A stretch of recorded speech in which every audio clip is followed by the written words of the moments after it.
Did you know? Throughout the production of TOME, Terrain of Magical Expertise, several of the characters' voices almost had a very different sound than what was heard in the final product. During the earlier production of the show, before any actual episodes had been written, a few different actors were considered for each of the 5 main characters. Believe it or not, before Martin Billany was finalized as the voice of Nylok, both Blake Swift and Casey Mongillo were in consideration when the idea was to give the bombastic dragon warrior a sound more in line with Link from The Legend of Zelda. Both actors were eventually cast to 2 other lead characters, Alpha and Game Crazed, respectively. Casey Mongillo was cast to Game Crazed specifically for her vocal range and being able to portray both the Purple Shadow as well as their true identity, Softy. Blake Swift was cast as a lead hero, Alpha, to also be brought on as a full-on member of the production crew, acting as the series sound designer and vocalist of the show's theme songs, Battle On and Heroes Don't Ask Questions. Of the 5 lead characters, only one of them was traditionally auditioned between several performers, Flame Girl. Anna Kingsley was ultimately chosen for the role, but amongst the actresses were the likes of Apphia Yu, Jessi Nowak, and Kira Buckland, who would each go on to portray Whitey, Hyperlinks, and Forever, respectively. I'm a little uneasy about this, not gonna lie. I mean, how many times have we tried this? How many times have we had the same exact results? So, how's the wife and kids?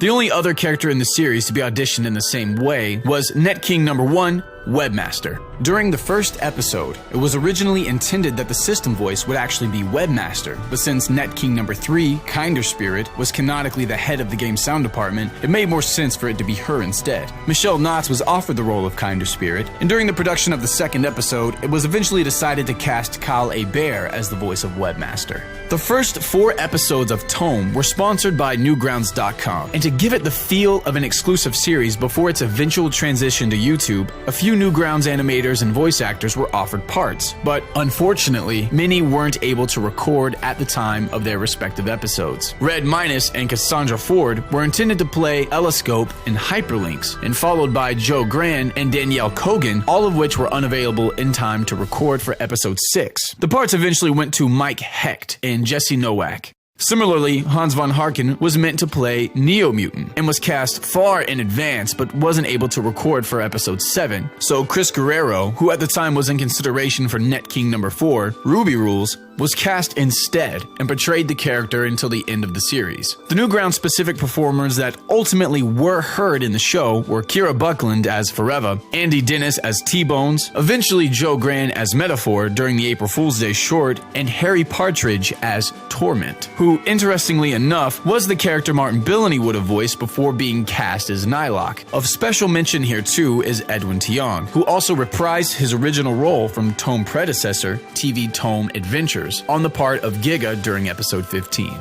I hope you're very proud of yourself. I hope you're very proud of yourself.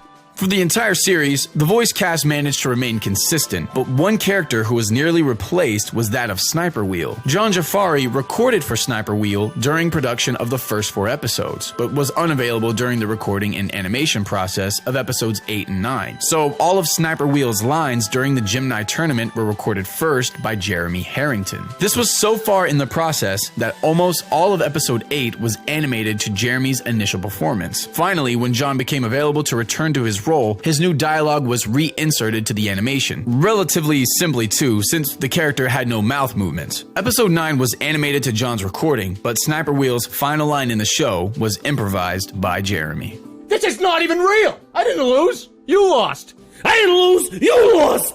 Finally, as many fans of the series know, 2 of the biggest influence of TOME's creation were the Dot Hack and Mega Man Battle Network series of games. In tribute to the inspirations, several cast members of the franchise made appearances as various characters in the show. During Season 2, Mona Marshall, voice of Kites in the original 4 Dot Hack games, played Webmaster's attendant, Bishop. Bryce Papenbrook, voice of Shugo from the Dot Hack Legend of the Twilight Bracelet anime, played Sanctuary Moderator Chase Ace, and Yuri Lowenthal, voice of Haseo from the trio of Dot Hack GU games, voiced TOME's final boss of sorts, Ruby Rules. On that note, perhaps the most meta piece of trivia comes from the final battle with Ruby Rules in episode 15. The Dot Hack Roots anime series is a prequel to the GU games, but featured a different cast of actors, as the games were recorded in California while the anime was dubbed in Vancouver. For the Root series, Haseo was instead played by Andrew Francis, who, during Tome's big finale, appeared in a special guest role as a speaking voice of the Forbidden Power. This means that the fight between Virus Fusion Alpha and Ruby Rules featured two characters played by actors that had once voiced the same character, battling against each other in a show inspired by the franchise they originally came from. But the trivia doesn't end there, as Andrew Francis was also the voice of Mega Man EXE in the Mega Man NT Warrior anime series, a show in which humans and artificial intelligence bond together and fight alongside each other, which is exactly what Alpha and the Virus do during the final battle. Thanks so much for watching. This video was inspired by Did You Know Gaming, so go check out their channel and watch all their videos on gaming trivia. Special thanks to Omahdon for the audio mastering and heyitsjosh for the music. If you like this video, check out some more Did You Know voice acting videos linked here on the site. And if you like my voice, make sure to check out my YouTube channel for some of the most unique video game content you've ever seen.